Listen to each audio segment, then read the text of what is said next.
Hi there, everyone. It's 4 o'clock in New York. So what does a president sitting in the mid-30s in terms of public approval, riding a wave of rebukes from inside his own political coalition do to sort of turn things around for himself?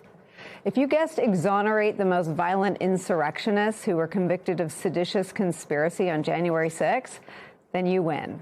In an exercise that increasingly reads more like The Onion than real news, Donald Trump today moved to clear 12 leaders of the Oath Keepers and Proud Boys convicted of seditious conspiracy against the United States of America.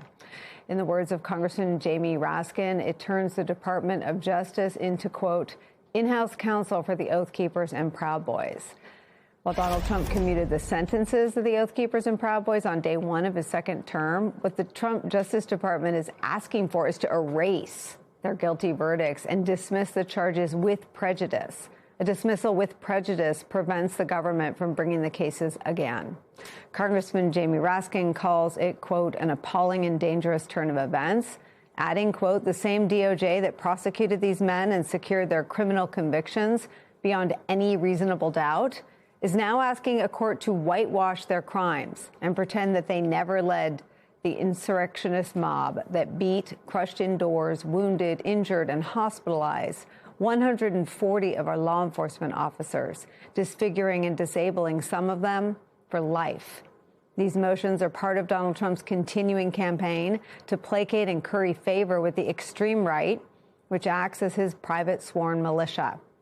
If that's not enough for you, if you're not disgusted yet, Todd Blanche, who now runs DOJ after Donald Trump fired Pam Bondi, says you should be happy about all of that. Happy to see Donald Trump use DOJ like this to punish Trump's political adversaries and critics and reward his allies. Watch.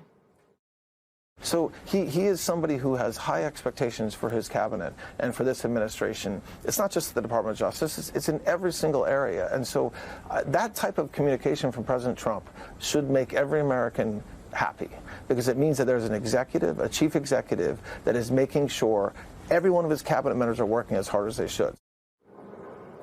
You should be happy. Just as alarming as Todd Blanche telling you should be happy about how Trump is using DOJ, you should know he's also using it to harass Fed Chair Jerome Powell. Watch some of that. But I think the Federal Reserve building is just as bad. And so whether it's incompetence, corruption, or both, I think you have to find out. I really do. I think you have to find out. So you're not going to drop the probe? Oh, I'm not playing. I have to find out. And he said he's not leaving if, you know. Well, then I'll have to fire him, okay? If he's not leaving on time, I've held back firing him. I've wanted to fire him, but I hate to be controversial, you know? I want to be uncontroversial. Yes, because it's so easy for you to hold yourself back. We see that every night on social media. Trump's push to investigate Jerome Powell, though, has stalled not only the confirmation of Powell's replacement, but it kills any chance of a resignation from Powell, who says he has, quote, no intention of stepping down until the investigation is over. The investigation was derailed by a federal judge last month who called it an effort, quote, to harass and pressure Powell to resign or give in to Trump's demand for him to lower interest rates. But a source confirms new reporting by the Wall Street Journal that says federal prosecutors still made a surprise visit to the Federal Reserve's headquarters yesterday, and two of the deputies working for Jeanine Pirro were advised that they could not access the site without pre-clearance. Wall Street Journal reporting that an outside lawyer for the Fed wrote this to Pirro's office, pointing to the previous ruling, saying, quote, should you wish to challenge that finding, the courts provide an avenue for you. It is not appropriate for you to try to circumvent it. I ask that you commit to not seek to communicate with my client outside of the presence of counsel. Donald Trump using the Department of Justice to achieve his most politically toxic aims is where we start today with some of our most favorite reporters and friends. Senior investigative reporter Carol Leonnig is with us here at the table. Also joining us, former Department of Justice pardon attorney Liz Oyer is here. She was fired by Trump's Justice Department leadership last March after refusing to reinstate actor Mel Gibson's gun rights. And with me for the hour, my dear friend, contributor Mike Barnicle. Carol Leonnig, this is your beat. Take me through what sort of bubble they're in that Todd Blanche thinks we should be happy. Who should be happy, other than the Proud Boys and the Oath Keepers? You know, I think there are two potential audiences for these actions, actually, Nicole. One of them is, I think we all know, in addition from our own reporting here at MS Now, that Todd Blanche is auditioning to be the not acting Attorney General, but to be the full-term, full-time Attorney General. And so his audience is Donald Trump. Donald Trump believes he's going to please and placate that extreme right that you talked about in the opening. But going for both of these steps, vacating the actions of people who were convicted of seditious conspiracy, and then moving, as Perot is moving, to try to continue to investigate Jerome Powell. Again, she's trying to audition for the job as well. She, we are told by sources, is also trying to please that audience of one, Donald Trump, because a federal judge has said, stop, you don't have the evidence. You don't have any evidence to open this kind of investigation.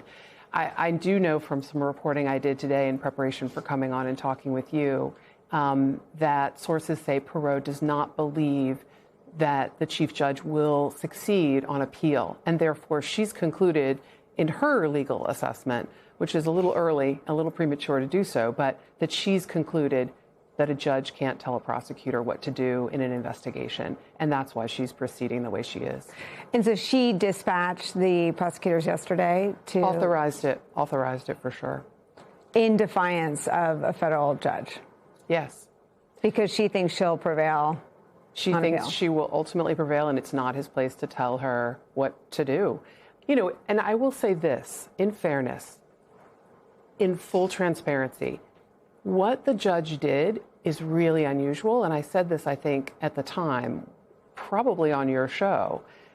It is really unusual for a judge to take this step and make it public so early in a potential criminal investigation, because it's a huge slap in the face. But it's not unusual for a judge to conclude, hey, I've looked at the evidence in camera, under seal, with no one watching, and you got bupkis, which is ultimately what Judge Boasberg found. I mean, it feels like a Rubicon crossing, though, Liz. I mean, a judge is ruling on the specific absence of evidence against Jerome Powell. But wittingly or unwittingly, the judge is also weighing in, I think, on whether or not Trump can manufacture criminality against a political adversary. And so it feels like nothing less than sort of the future of this norm of our democracy, of not turning the courts into the banana republic that DOJ has become, hinges on how this turns out. Yeah, there are a couple things going on here. One is that the courts are getting tired of seeing Donald Trump try to accomplish ends that are purely political using the legal system.